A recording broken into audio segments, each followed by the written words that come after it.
بسم اللہ الرحمن الرحیم۔ ابو جہل کا قتل۔ حضرت عبد الرحمن بن عوف رضی اللہ عنہ کا بیان ہے کہ میں جنگ بدر کے روز صف کے اندر تھا کہ اچانک مڑا تو کیا دیکھتا ہوں کہ دائیں بائیں دو نوعمر جوان ہیں۔ گویا ان کی موجودگی سے میں حیران ہو گیا کہ اتنے میں ایک نے اپنے ساتھی سے چھپا کر مجھ سے کہا، چچا جان مجھے ابو جہل کو دکھلا دیجئے۔ میں نے کہا، بھتیجے تم اس سے کیا کرو گے؟ اس نے کہا، مجھے بتایا گیا ہے کہ وہ رسول اللہ صلی اللہ علیہ وسلم کو گالی دیتا ہے۔ اس ذات کی قسم جس کے ہاتھ میں میری جان ہے، اگر میں نے اس کو دیکھ لیا تو میرا وجود اس کے وجود سے الگ نہ ہوگا، یہاں تک کہ ہم میں جس کی موت پہلے لکھی ہے وہ مر جائے۔ وہ کہتے ہیں کہ مجھے اس پر تعجب ہوا۔ اتنے میں دوسرے شخص نے مجھے اشارے سے متوجہ کر کے یہی بات کہی۔ ان کا بیان ہے کہ میں نے چند ہی لمحوں بعد دیکھا کہ ابو جہل لوگوں کے درمیان چکر کاٹ رہا ہے۔ میں نے کہا، ارے دیکھتے نہیں، یہ رہا تم دونوں کا شکار جس کے بارے میں تم پوچھ رہے تھے۔ ان کا بیان ہے کہ یہ سنتے ہی وہ دونوں اپنی تلواریں لیے جھپٹ پڑے اور اسے مار کر قتل کر دیا۔ پھر پلٹ کر رسول اللہ صلی اللہ علیہ وسلم کے پاس آئے۔ آپ نے فرمایا، تم میں سے کس نے قتل کیا ہے؟ دونوں نے کہا، میں نے قتل کیا ہے۔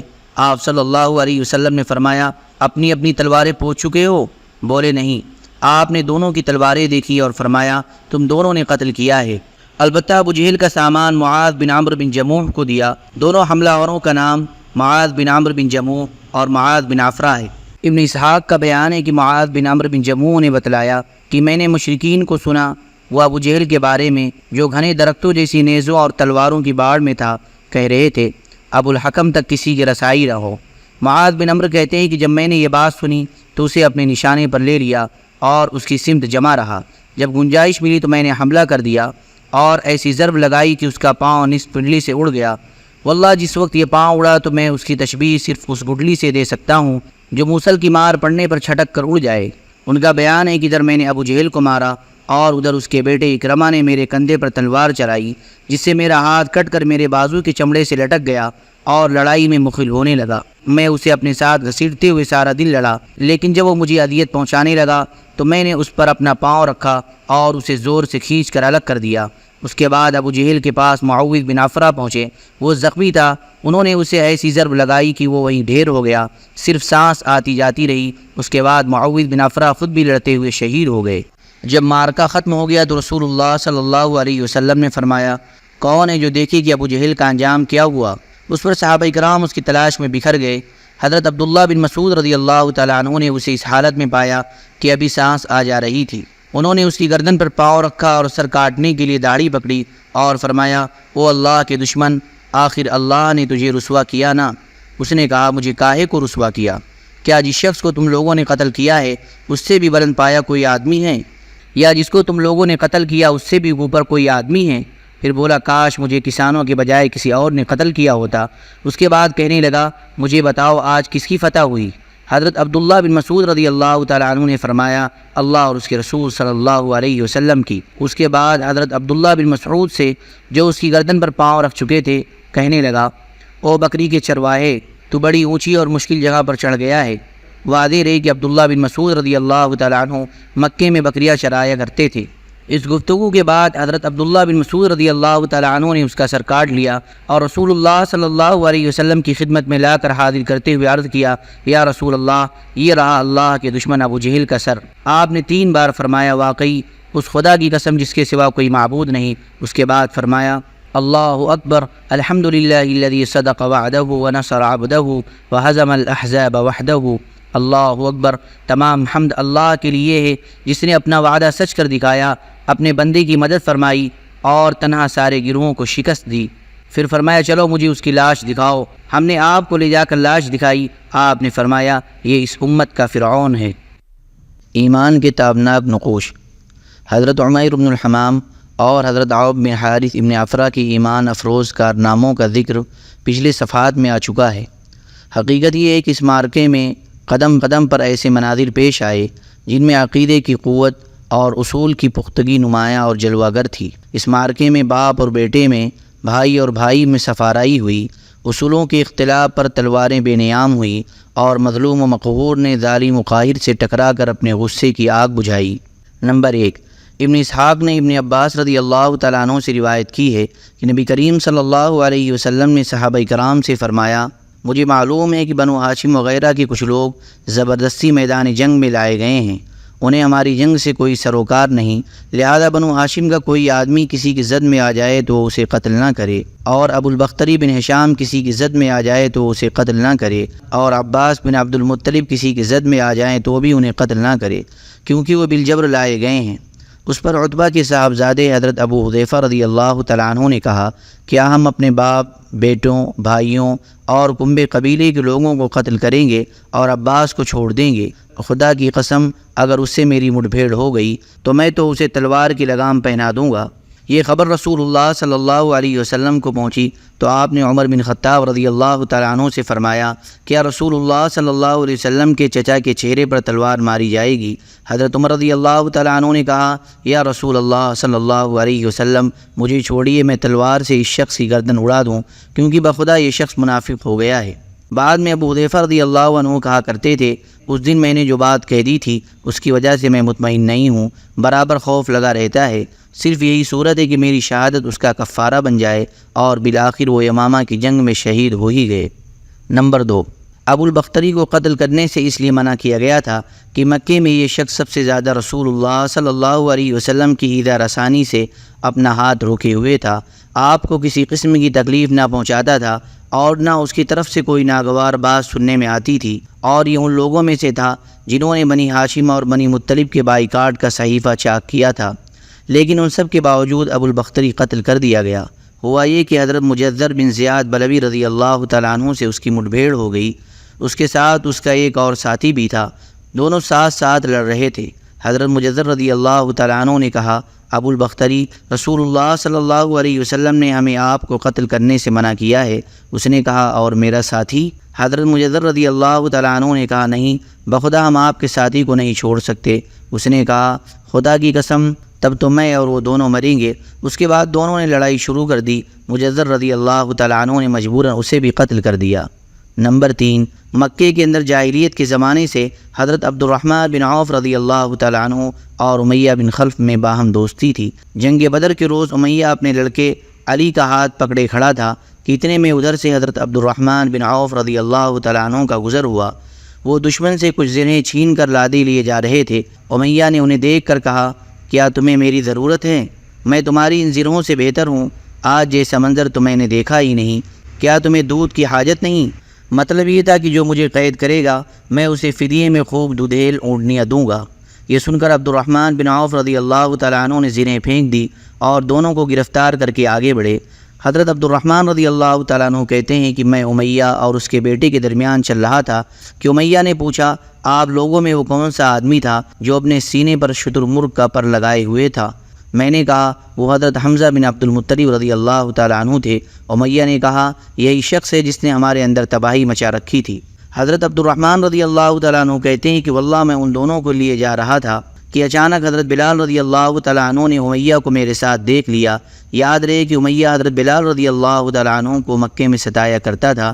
حضرت بلال رضی اللہ تعالیٰ عنہ نے کہا، وہ کفار کا سرغنہ امیہ بن خلف، اب یا تو میں بچوں گا یا یہ بچے گا۔ میں نے کہا، اے بلال، یہ میرا قیدی ہے۔ انہوں نے کہا، اب یا تو میں رہوں گا یا یہ رہے گا۔ پھر نہایت بلند آواز سے پکارا، اے اللہ کے انصارو، یہ رہا کفار کا سرغنہ امیہ بن خلف، اب یا تو میں رہوں گا یا یہ رہے گا۔ حضرت عبد الرحمن رضی اللہ تعالیٰ عنہ کہتے ہیں کہ اتنے میں لوگوں نے ہمیں کنگن کی طرح گھیرے میں لے لیا۔ میں ان کا بچاؤ کر رہا تھا مگر ایک آدمی نے تلوار سونت کر اس کے بیٹے کے پاؤں پر ضرب لگائی اور وہ تورا کر گر گیا۔ ادھر امیہ نے اتنی زور کی چیخ ماری کہ میں نے ویسی چیخ کبھی سنی ہی نہ تھی۔ میں نے کہا، نکل بھاگو، مگر آج بھاگنے کی گنجائش نہیں، خدا کی قسم میں تمہارے کچھ کام نہیں آ سکتا۔ حضرت عبد الرحمن رضی اللہ تعالیٰ عنہ کا بیان ہے کہ لوگوں نے اپنی تلواروں سے ان دونوں کو کاٹ کر ان کا کام تمام کر دیا۔ اس کے بعد حضرت عبد الرحمن رضی اللہ تعالیٰ عنہ کہا کرتے تھے، اللہ بلال پر رحم کرے، میری زرہیں بھی گئیں اور میرے قیدی کے بارے میں مجھے تڑپا بھی دیا۔ زاد المعاد میں علامہ ابن القیم نے لکھا ہے کہ حضرت عبد الرحمن بن عوف رضی اللہ تعالیٰ عنہ نے امیہ بن خلف سے کہا کہ گھٹنوں کے بل بیٹھ جاؤ، وہ بیٹھ گیا، اور حضرت عبد الرحمن رضی اللہ تعالیٰ عنہ نے اپنے آپ کو اس کے اوپر ڈال دیا، لیکن لوگوں نے نیچے سے تلوار مار کر امیہ کو قتل کر دیا۔ بعض تلواروں سے حضرت عبد الرحمن بن عوف رضی اللہ تعالیٰ عنہ کا پاؤں بھی زخمی ہو گیا۔ نمبر 4، حضرت عمر بن خطاب رضی اللہ تعالیٰ عنہ نے اپنے ماموں عاص بن ہشام بن مغیرہ کو قتل کیا۔ نمبر 5، حضرت ابو بکر صدیق رضی اللہ تعالیٰ عنہ نے اپنے بیٹے عبد الرحمن کو، جو اس وقت مشرکین کے ہمراہ تھے، پکار کر کہا، او خبیث، میرا مال کہاں ہے؟ عبد الرحمن نے کہا، ہتھیار، تیز رو گھوڑے اور اس تلوار کے سوا کچھ باقی نہیں جو بڑھاپے کی گمراہی کا خاتمہ کرتی ہے۔ نمبر 6، جس وقت مسلمانوں نے مشرکین کی گرفتاری شروع کی، رسول اللہ صلی اللہ علیہ وسلم چھپر میں تشریف فرما تھے اور حضرت سعد بن معاذ رضی اللہ تعالیٰ عنہ تلوار حمائل کیے ہوئے دروازے پر پہرا دے رہے تھے۔ رسول اللہ صلی اللہ علیہ وسلم نے دیکھا کہ حضرت سعد رضی اللہ تعالیٰ عنہ کے چہرے پر لوگوں کی اس حرکت کا ناگوار اثر پڑ رہا ہے۔ آپ صلی اللہ علیہ وسلم نے فرمایا، اے سعد، بخدا ایسا محسوس ہوتا ہے کہ تم کو مسلمانوں کا یہ کام ناگوار ہے۔ انہوں نے کہا، جی ہاں، خدا کی قسم ہے، اللہ کے رسول صلی اللہ علیہ وسلم، یہ اہل شرک کے ساتھ پہلا معرکہ ہے جس کا موقع اللہ نے ہمیں فراہم کیا ہے، اس لیے اہل شرک کو باقی چھوڑنے کے بجائے مجھے یہ بات زیادہ پسند ہے کہ انہیں خوب قتل کیا جائے اور اچھی طرح کچل دیا جائے۔ نمبر 7، اس جنگ میں حضرت عکاشہ بن محصن اسدی رضی اللہ عنہ کی تلوار ٹوٹ گئی۔ رسول اللہ صلی اللہ علیہ وسلم کی خدمت میں حاضر ہوئے۔ آپ نے انہیں لکڑی کا ایک پھٹا تھما دیا اور فرمایا، عکاشہ، اسی سے لڑائی کرو۔ عکاشہ رضی اللہ تعالیٰ عنہ نے اسے رسول اللہ صلی اللہ علیہ وسلم سے لے کر ہلایا تو ایک لمبی، مضبوط اور چمچم کرتی ہوئی سفید تلوار میں تبدیل ہو گیا۔ پھر انہوں نے اسی سے لڑائی کی یہاں تک کہ اللہ تعالیٰ نے مسلمانوں کو فتح نصیب فرمائی۔ اس تلوار کا نام عون یعنی مدد رکھا گیا تھا۔ یہ تلوار مستقلاً حضرت عکاشہ رضی اللہ تعالیٰ عنہ کے پاس رہی اور وہ اسی کو لڑائیوں میں استعمال کرتے رہے، یہاں تک کہ دور صدیقی میں مرتدین کے خلاف جنگ کرتے ہوئے شہید ہو گئے۔ اس وقت بھی یہ تلوار ان کے پاس ہی تھی۔ نمبر 8، خاتمہ جنگ کے بعد حضرت مصعب بن عمیر عبدری رضی اللہ تعالیٰ عنہ اپنے بھائی ابو عزیز بن عمیر عبدری کے پاس سے گزرے۔ ابو عزیز نے مسلمانوں کے خلاف جنگ لڑی تھی۔ اس وقت ایک انصاری صحابی اس کا ہاتھ باندھ رہے تھے۔ حضرت مصعب رضی اللہ تعالیٰ عنہ نے اس انصاری سے کہا، اس شخص کے ذریعے اپنا ہاتھ مضبوط کرنا، اس کی ماں بڑی مالدار ہے، وہ غالباً تمہیں اچھا فدیہ دے گی۔ اس پر ابو عزیز نے اپنے بھائی مصعب سے کہا، کیا میرے بارے میں تمہاری یہی وصیت ہے؟ حضرت مصعب نے کہا، ہاں، تمہارے بجائے یہ انصاری میرا بھائی ہے۔ نمبر 9، جب مشرکین کی لاشوں کو کنویں میں ڈالنے کا حکم دیا گیا اور عتبہ بن ربیعہ کو کنویں کی طرف گھسیٹ کر لے جایا جانے لگا تو رسول اللہ صلی اللہ علیہ وسلم نے اس کے صاحبزادے حضرت ابو حذیفہ رضی اللہ تعالیٰ عنہ کے چہرے پر نظر ڈالی۔ دیکھا تو غمزدہ تھے، چہرہ بدلا ہوا تھا۔ آپ نے فرمایا، ابو حذیفہ، غالباً اپنے والد کے سلسلے میں تمہارے دل کے اندر کچھ احساسات ہیں۔ انہوں نے کہا، نہیں واللہ یا رسول اللہ صلی اللہ علیہ وسلم، میرے اندر اپنے باپ کے بارے میں اور ان کے قتل کے بارے میں ذرا بھی لرزش نہیں، البتہ میں اپنے باپ کے متعلق جانتا تھا کہ ان میں سوجھ بوجھ ہے، دور اندیشی اور فضل و کمال ہے، اس لیے میں آس لگائے بیٹھا تھا کہ یہ خوبیاں انہیں اسلام تک پہنچا دیں گی، لیکن اب ان کا انجام دیکھ کر اور اپنی توقع کے خلاف کفر پر ان کا خاتمہ دیکھ کر مجھے افسوس ہے۔ اس پر رسول اللہ صلی اللہ علیہ وسلم نے حضرت ابو حذیفہ رضی اللہ تعالیٰ عنہ کے حق میں دعائے خیر فرمائی اور ان سے بھلی بات کہی۔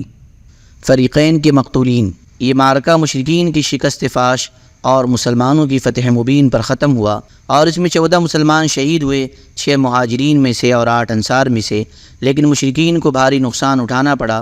ان کے 70 آدمی مارے گئے اور 70 قید کیے گئے، جو عموماً قائد، سردار اور بڑے بڑے سربراہ عہدہ حضرات تھے۔ خاتمہ جنگ کے بعد رسول اللہ صلی اللہ علیہ وسلم نے مقتولین کے پاس کھڑے ہو کر فرمایا، تم لوگ اپنے نبی کے لیے کتنا برا کنبہ اور قبیلہ تھے، تم نے مجھے جھٹلایا جبکہ اوروں نے میری تصدیق کی، تم نے مجھے بے یار و مددگار چھوڑا جبکہ اوروں نے میری تائید کی، تم نے مجھے نکالا جبکہ اوروں نے مجھے پناہ دی۔ اس کے بعد آپ نے حکم دیا اور انہیں گھسیٹ کر بدر کے ایک کنویں میں ڈال دیا گیا۔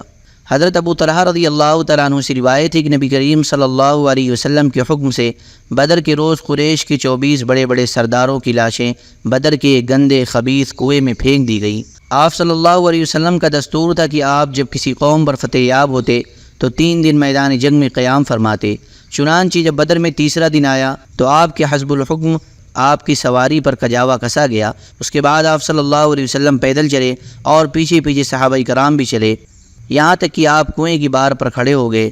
پھر انہیں ان کا اور ان کے باپ کا نام لے لے کر پکارنا شروع کیا، اے فلاں ابن فلاں اور اے فلاں ابن فلاں، کیا تمہیں یہ بات خوش آتی ہے کہ تم نے اللہ اور اس کے رسول کی اطاعت کی ہوتی، کیونکہ ہم سے ہمارے رب نے جو وعدہ کیا تھا اسے ہم نے برحق پایا، تو کیا تم سے تمہارے رب نے جو وعدہ کیا تھا اسے تم نے برحق پایا؟ حضرت عمر رضی اللہ تعالیٰ عنہ نے عرض کیا رسول اللہ صلی اللہ علیہ وسلم آپ ایسے جسموں سے کیا باتیں کر رہے ہیں جن میں روح ہی نہیں؟ نبی کریم صلی اللہ علیہ وسلم نے فرمایا اس ذات کی قسم جس کے ہاتھ میں محمد کی جان ہے، میں جو کچھ کہہ رہا ہوں اسے تم لوگ ان سے زیادہ نہیں سن رہے ہو۔ ایک اور روایت میں ہے کہ تم لوگ ان سے زیادہ سننے والے نہیں، لیکن یہ لوگ جواب نہیں دے سکتے۔ مکے میں شکست کی خبر۔ مشرکین نے میدان بدر سے غیر منظم شکل میں بھاگتے ہوئے تتر بتر ہو کر گھبراہٹ کے عالم میں مکے کا رخ کیا۔ شرم و ندامت کے سبب ان کے سمجھ میں نہیں آ رہا تھا کہ کس طرح مکے میں داخل ہوں۔ ابن اسحاق کہتے ہیں کہ سب سے پہلے جو شخص قریش کی شکست کی خبر لے کر مکہ میں وارد ہوا وہ حسمان بن عبداللہ خزاعی تھا۔ لوگوں نے اس سے دریافت کیا کہ پیچھے کی کیا خبر ہے؟ اس نے کہا عتبہ بن ربیعہ، شیبہ بن ربیعہ، ابو الحکم بن ہشام، امیہ بن خلف اور مزید کچھ سرداروں کا نام لیتے ہوئے یہ سب قتل کر دیے گئے۔ جب اس نے مقتولین کی فہرست میں اشراف قریش کو گنانا شروع کیا تو صفوان بن امیہ نے جو حتیم میں بیٹھا تھا کہا خدا کی قسم اگر یہ ہوش میں ہے تو اس سے میرے متعلق پوچھو۔ لوگوں نے پوچھا صفوان بن امیہ کا کیا ہوا؟ اس نے کہا وہ دیکھو حتیم میں بیٹھا ہوا ہے، بخدا اس کے باپ اور اس کے بھائی کو قتل ہوتے ہوئے میں نے خود دیکھا ہے۔ رسول اللہ صلی اللہ علیہ وسلم کے مولا ابو رافع کا بیان ہے کہ میں ان دنوں حضرت عباس رضی اللہ تعالیٰ عنہ کا غلام تھا، ہمارے گھر میں اسلام داخل ہو چکا تھا، حضرت عباس رضی اللہ عنہ مسلمان ہو چکے تھے، ام الفضل مسلمان ہو چکی تھیں، میں بھی مسلمان ہو چکا تھا، البتہ حضرت عباس رضی اللہ تعالیٰ عنہ نے اپنا اسلام چھپا رکھا تھا۔ ادھر ابو لہب جنگ بدر میں حاضر نہ ہوا تھا، جب اسے خبر ملی تو اللہ نے اس پر ذلت اور رسوائی طاری کر دی اور ہمیں اپنے اندر قوت و عزت محسوس ہوئی۔ میں کمزور آدمی تھا، تیر بنایا کرتا تھا اور زمزم کے حجرے میں بیٹھا تیر کے دستے چھیلتا رہتا تھا۔ واللہ اس وقت میں حجرے میں بیٹھا اپنا تیر چھیل رہا تھا، میرے پاس ام الفضل بیٹھی ہوئی تھیں اور جو خبر آئی تھی اس سے ہم شادہ و فرحہ تھے۔ کتنے میں ابو لہب اپنے دونوں پاؤں بری طرح گھسیٹتا ہوا آ پہنچا اور حجرے کے کنارے پر بیٹھ گیا۔ اس کی پیٹھ میری پیٹھ کی طرف تھی، ابھی وہ بیٹھا ہی ہوا تھا کہ اچانک شور ہوا، یہ ابو سفیان بن حارث بن عبد المطلب آ گیا۔ ابو لہب نے اس سے کہا میرے پاس آؤ، میری عمر کی قسم تمہارے پاس خبر ہے۔ وہ ابو لہب کے پاس بیٹھ گیا، لوگ کھڑے تھے۔ ابو لہب نے کہا بھتیجے بتاؤ لوگوں کا کیا حال رہا؟ اس نے کہا کچھ نہیں، بس لوگوں سے ہماری مٹ بھیڑ ہوئی اور ہم نے اپنے کندھے ان کے حوالے کر دیے، وہ ہمیں جیسے چاہتے تھے قتل کرتے تھے اور جیسے چاہتے تھے قید کرتے تھے، اور خدا کی قسم میں اس کے باوجود لوگوں کو ملامت نہیں کر سکتا۔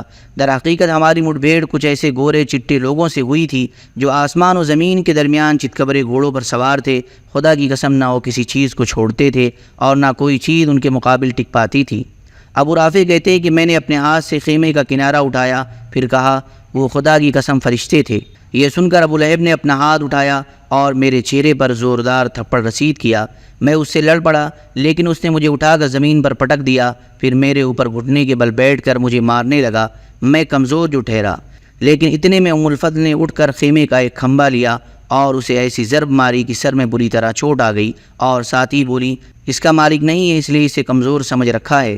ابو لہب رسوا ہو کر اٹھا اور چلا گیا۔ اس کے بعد خدا کی قسم صرف 7 راتیں گزری تھیں کہ اللہ نے اسے عدسہ یعنی ایک قسم کے طاعون میں مبتلا کر دیا اور اس کا خاتمہ کر دیا۔ عدسہ کی گلٹی کو عرب بہت منحوس سمجھتے تھے، چنانچہ مرنے کے بعد اس کے بیٹوں نے بھی اسے یوں ہی چھوڑ دیا اور وہ 3 روز تک بے گور و کفن پڑا رہا۔ کوئی اس کے قریب نہ جاتا تھا، نہ کوئی اس کی تدفین کی کوشش کرتا تھا۔ جب اس کے بیٹوں کو خطرہ محسوس ہوا کہ اس طرح چھوڑنے پر لوگ انہیں ملامت کریں گے تو ایک گھڑا کھود کر اس میں لکڑی سے اس کی لاش دھکیل دی اور دور ہی سے پتھر پھینک پھینک کر چھپا دی۔ غرض اس طرح اہل مکہ کو میدان بدر کی شکست فاش کی خبر ملی اور ان کی طبیعت پر اس کا نہایت برا اثر پڑا، حتیٰ کہ انہوں نے مقتولین پر نوحہ کرنے کی ممانعت کر دی تاکہ مسلمانوں کو ان کے غم پر خوش ہونے کا موقع نہ ملے۔ اس سلسلے کا ایک دلچسپ واقعہ یہ ہے کہ جنگ بدر میں اسود بن عبد المطلب کی 3 بیٹے مارے گئے، اس لیے وہ ان پر رونا چاہتا تھا۔ وہ اندھا آدمی تھا۔ ایک رات اس نے ایک نوحہ کرنے والی عورت کی آواز سنی، جھٹ اپنے غلام کو بھیجا اور کہا ذرا دیکھو کیا نوحہ کرنے کی اجازت مل گئی ہے؟ کیا قریش اپنے مقتولین پر رو رہے ہیں تاکہ میں بھی اپنے بیٹے ابو حکیمہ پر روؤں کیونکہ میرا سینہ جل رہا ہے؟ غلام نے واپس آ کر بتایا کہ یہ عورت تو اپنے ایک گمشدہ اونٹ پر رو رہی ہے۔